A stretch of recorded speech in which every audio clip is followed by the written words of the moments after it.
राजस्थान विधानसभा चुनाव में आखिरकार कांग्रेस की प्रत्याशियों की सूची जारी हो ही गई। हालांकि अभी पहली सूची जारी हुई है, जबकि भारतीय जनता पार्टी की दूसरी सूची भी जारी हो चुकी।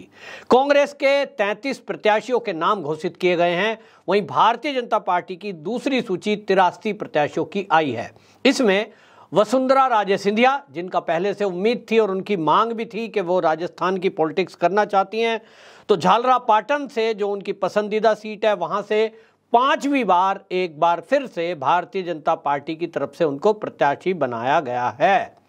लेकिन राजस्थान में कांग्रेस की जैसे ही सूची जारी हुई, वहां फुटअव्वल शुरू हो गया। यहां तक कि दिल्ली में जो केंद्रीय कार्यालय है, उसके बाहर भी धरने और प्रदर्शन शुरू हो गए। विवाद हो गया है और अब इस विवाद में ऐसा दिखाई दे रहा है कि जिनके टिकट कटे हैं, ये कहा जा रहा है कि कुछ के टिकट कटेंगे, अब जो जीते हुए हैं उनको कंटिन्यू करेंगे। लेकिन इस उठापटक में ये पक्का माना जा रहा है कि अब कांग्रेस के अंदर समझ लीजिए भगदड़ मचने वाली है। बहुत सारे लोग कांग्रेस को छोड़कर या तो निर्दलीय लड़ेंगे, सामने खड़े हो जाएंगे। और इसी तरह की स्थिति आप देखें मध्य प्रदेश चुनाव में भी है।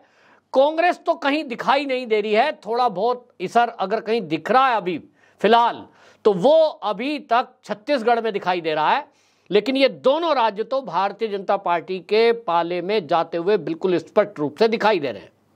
राजस्थान में सबसे ज्यादा जो रोमांचक मुकाबला जिसे कहेंगे, पूरे राजस्थान की नजर है।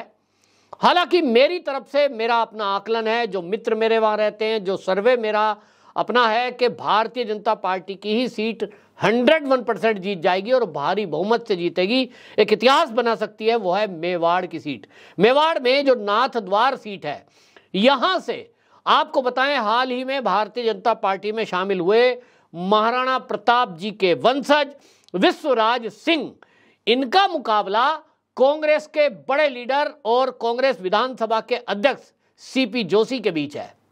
अब कांग्रेस का एक बड़ा चेहरा, पुराने लीडर हैं सीपी जोशी, दूसरी तरफ महाराणा प्रताप के वंशज, भले ही नए हो, लेकिन राजस्थान की आन बान शान। राजस्थान का जब भी कोई नाम लेगा तो पहला नाम कौन सा ध्यान में आता है? महाराणा प्रताप। इसके अलावा बाकी सब बाद में है। तो महाराणा प्रताप जी का यदि कोई वंशज है, चुनाव मैदान में हो या कहीं भी हो, पूरे राजस्थान के लिए वो सम्माननीय और माननीय है। उनको तो मैं ये कहता हूं, राजस्थान की जनता से मैं इस वीडियो के माध्यम से कहना चाहता हूं कि यदि महाराणा प्रताप जी के वंशज को, कोई उनके परिवार के व्यक्ति को वोट को मांगने के लिए अगर आना पड़ गया, तो ये राजस्थान के उन लोगों के लिए तो शर्म की बात है जो राजस्थान को अपनी आन बान शान मानते हैं और महाराणा प्रताप जी को अपना पूर्वज मानते हैं और ये मानते हैं कि वो हमारी आन बान शान है। क्योंकि आप सोचिए, जिन्होंने राजस्थान ही नहीं पूरे देश के लिए अपना त्याग, तपस्या, बलिदान किया हो, ऐसा व्यक्तित्व, ऐसा तपस्वी, ऐसे महान योद्धा, और उनका परिवार का यदि कोई व्यक्ति हमारे बीच है, तो पूरा भारत उनका ऋणी है। यह हमको समझना चाहिए।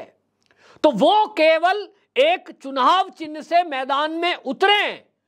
मैं कह रहा हूं, राजस्थान और मेवाड़ नाथद्वार की जनता को जाकर उनसे कहना चाहिए कि महाराजा जी आप बैठिए, आप बैठें, हम आपके लिए कैंपेनिंग करेंगे। वोट मांगने जाना पड़ेगा, लोगों को समझाना पड़ेगा महाराणा प्रताप कौन थे। आज की पीढ़ी जरूर नहीं जानती, तो आज की पीढ़ी को समझाने जाना पड़ेगा। पुराने लोग सब जानते हैं, जो राजस्थान से प्यार करता है, राजस्थान को मानता है, वो सब जानते हैं। तो सीपी जोशी का हारना तो पूरा पक्का तय है, क्योंकि राजस्थान में मैं नहीं समझता महाराणा प्रताप जी का कोई परिवार का व्यक्ति मैदान में हो और उनको रिकॉर्ड वोट ना पड़े। मैं तो कह रहा हूं रिकॉर्ड टूटने वाला इस बार, आप देखेंगे।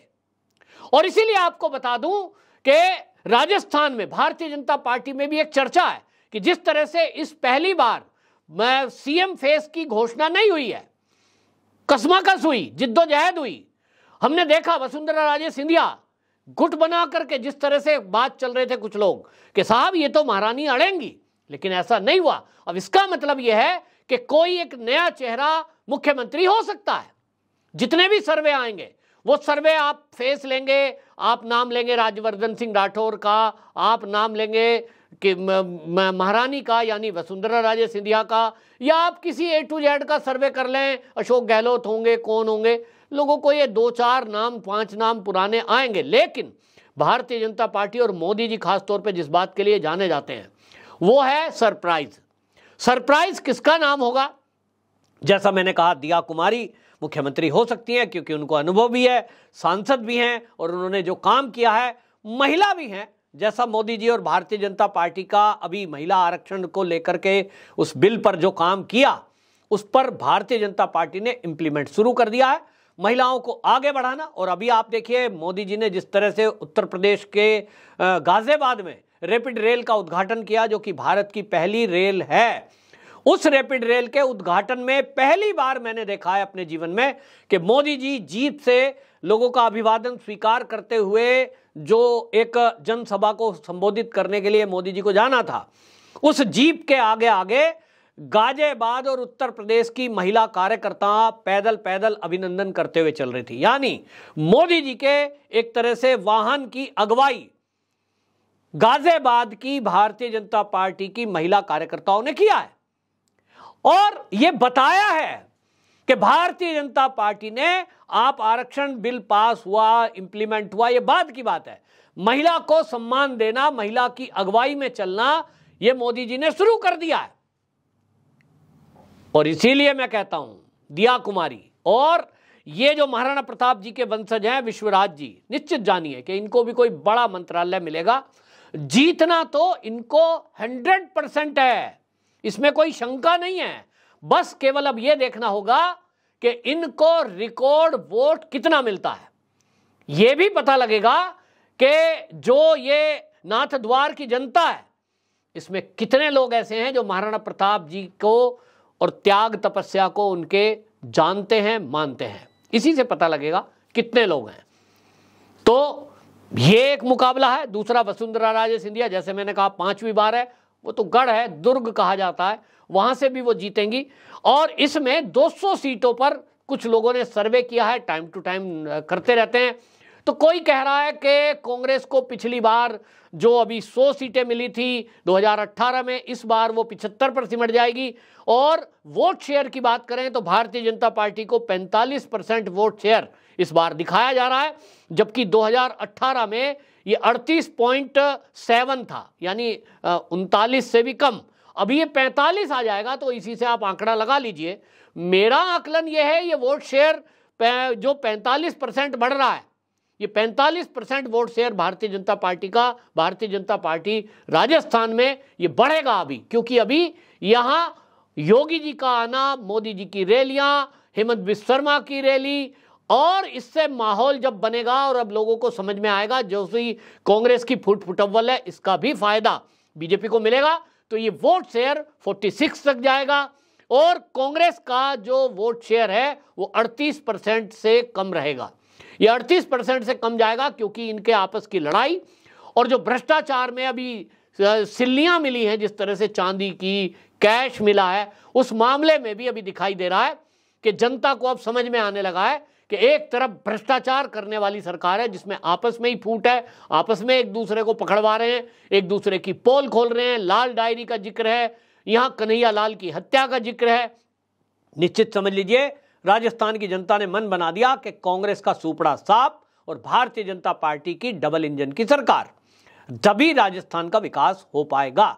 लोगों ने मोबाइल ले लिए हैं, महिलाओं को मोबाइल बांटा है अशोक गहलोत ने, उससे कोई फर्क नहीं पड़ता। जनता मोबाइल ले भी रही है और कह रही है ये तो हमारा ही पैसा है भाई, ये कहां से लाए, हमारा पैसा है, टैक्स पेयर का पैसा है, ये हमें बांट रहे हैं, ले लेते हैं। सरकार से तेल मिले तो पल्ले में ले लें, ये पुरानी कहावत है। तो उनका मोबाइल ले लेते हैं, हमारे पैसे का हमें ही दे रहे हैं, तो इसको ले लेते हैं। वोट तो अपने विवेक से देंगे और वोट देंगे भाजपा को, तो ये लगभग तय हो गया है। वहीं मध्य प्रदेश में जैसे मैंने कहा, शिवराज सिंह चौहान मामा जी का जादू सर चढ़कर बोल रहा है। वहां भी महिलाओं पर जिस तरह से इन्होंने वादे किए हैं, हम ये करेंगे वो करेंगे, कुछ वादों का कांग्रेस का असर नहीं हो रहा है, क्योंकि लोग ये जानते हैं कि कांग्रेस के नेता जो वादा करते हैं कभी वो उसको पूरा नहीं करते। 65 साल देश की सत्ता में रहे, इन्होंने कुछ भला नहीं किया।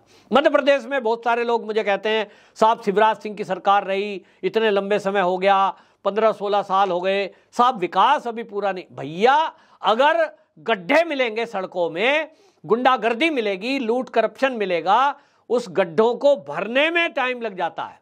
हाँ, शिवराज सिंह सरकार इस बार फिर से आ रही है, अगली बार स्पीड डबल तेज होगी, क्योंकि जो भ्रष्टाचार के लू पॉइंट थे और जो गड्ढे थे सड़कों के विकास के, वो भर दिए गए हैं और अब पटरी पर तेजी से दौड़ेगी गाड़ी। इसमें यहां ये भी बता दूं कि अब मध्य प्रदेश में भी काम बहुत है और पिछड़ा हुआ बहुत था, इसलिए अभी उसको पटरी पे लाने पे टाइम लगा, लेकिन वहां भी जनता ये तो मानती है कि भारतीय जनता पार्टी के अलावा और कोई दूसरा ऑप्शन नहीं है, क्योंकि कांग्रेस को लाने का मतलब है तुष्टीकरण, कांग्रेस को लाने का मतलब है भ्रष्टाचार, कांग्रेस को लाने का मतलब है घुसपैठियों की वाहवाही, बांग्लादेशियों को बसाना और कट्टरपंथी सोच को तुष्टीकरण के कारण खुली छूट देना दंगा फसाद करने की। तो मध्य प्रदेश की जनता भी ये गलती नहीं करेगी। इसीलिए आपको बता दूं कि ये जो है क्लियर 2 राज्यों का हो गया है कि भारतीय जनता पार्टी की ही सरकार बनने जा रही है। राजस्थान का मुकाबला सबसे ज्यादा रोचक रहेगा।